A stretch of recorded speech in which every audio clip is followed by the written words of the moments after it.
Welcome to the session on cluster analysis. My name is Pietro Ceccato and I work at the International Research Institute for Climate and Society. The objectives of this presentation is to analyze malaria patterns in Eritrea, and we want to cluster the malaria data collected at district levels over a long time period in order to understand the spatial and temporal distribution of malaria in Eritrea, in order to take decisions about control strategies and to understand the relationship between malaria and environmental factors. Why do we want to cluster the data? In this example, we have the malaria data for different districts in the Excel file under the subzone header, and those districts, about 58 districts in Eritrea, have malaria data every month since 1996 to 2004. All those data, we would like to cluster them in classification of objects into different groups, or more precisely, the partitioning of a dataset into subset or cluster, so that the data in each subset share some common trait.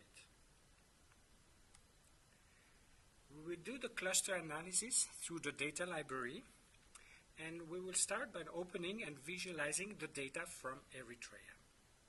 The data can be accessed via the URL here.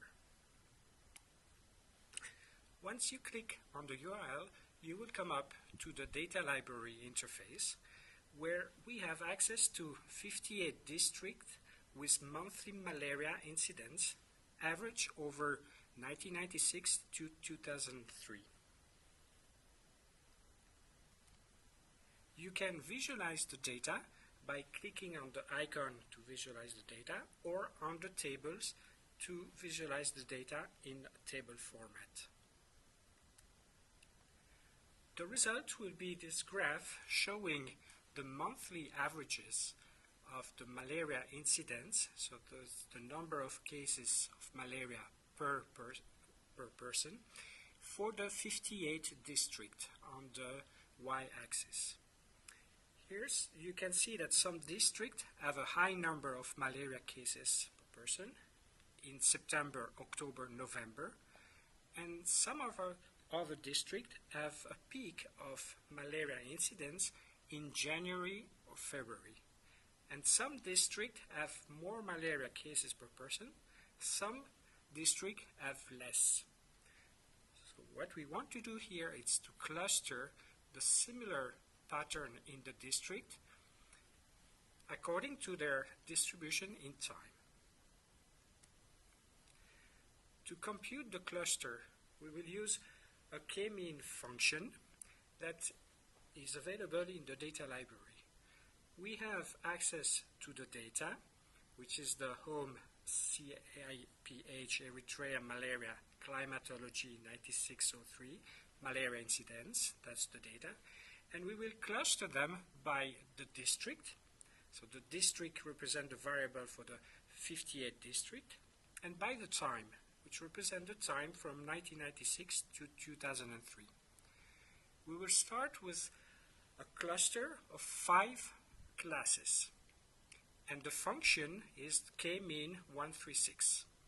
If you click on the URL, you will come up with the data library result. So the data library and the function k-means will cluster the data, the incidence data of malaria, into 5 classes. And the result can be viewed on clicking on the link k-mean view. The result will show you, the top is the time series of the data, the incidence malaria from January to December, and you can see that some classes, like the dark green, which is class number 1, has a peak of malaria in October, with much more malaria incidence than the other 4 classes.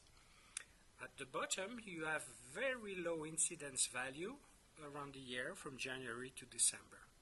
And one class has a peak in January. All the districts on the y-axis of the table show the name of the district and the corresponding value of the class. So we have here 5 classes from 1 to 5.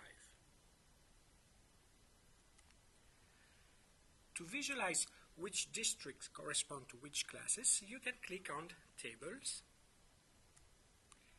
and you will obtain the list of the district with the corresponding class number in which they have been classified.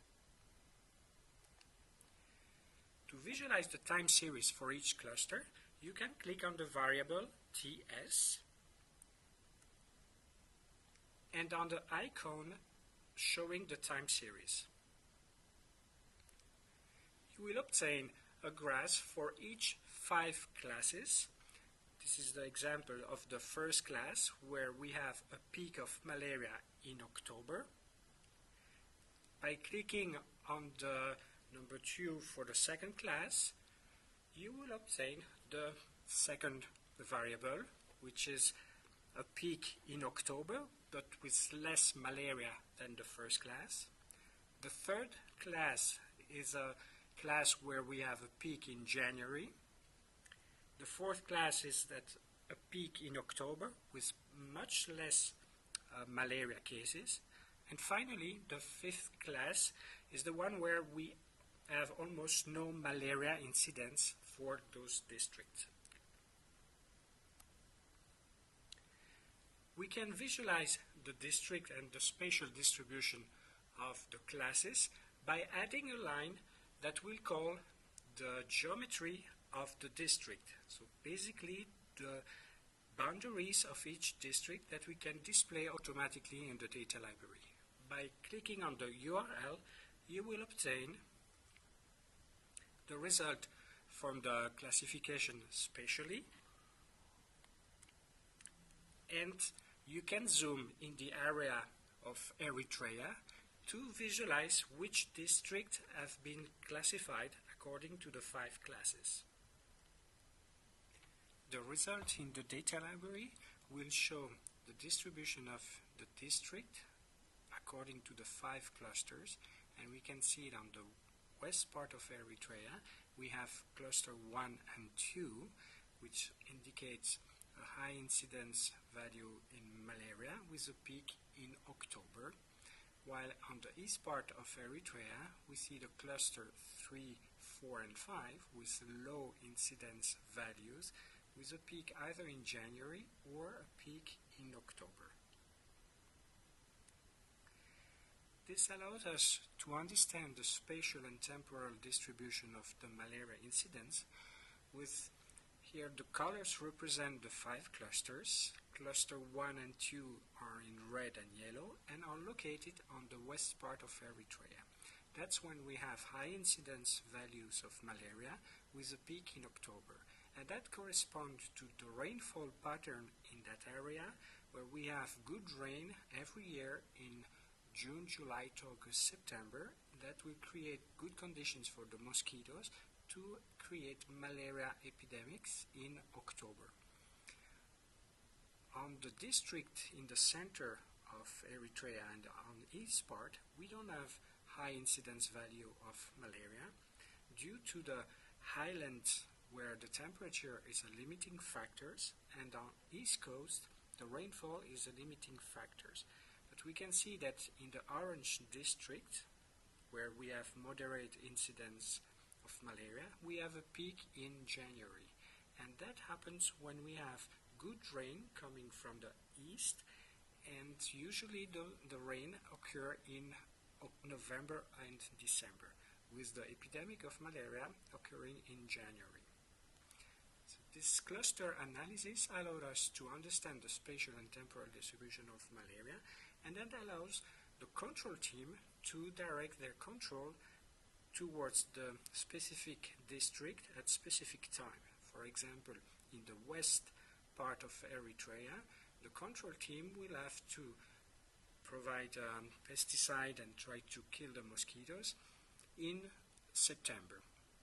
While on the east part of Eritrea, the control will be more targeted towards October, November and December.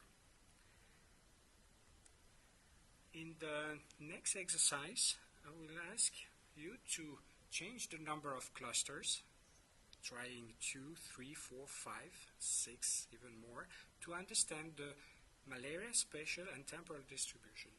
And you can do that using the monthly climatology data that you have been using for this presentation, or to use the monthly malaria incidence values available from the time period 1996 to 2003.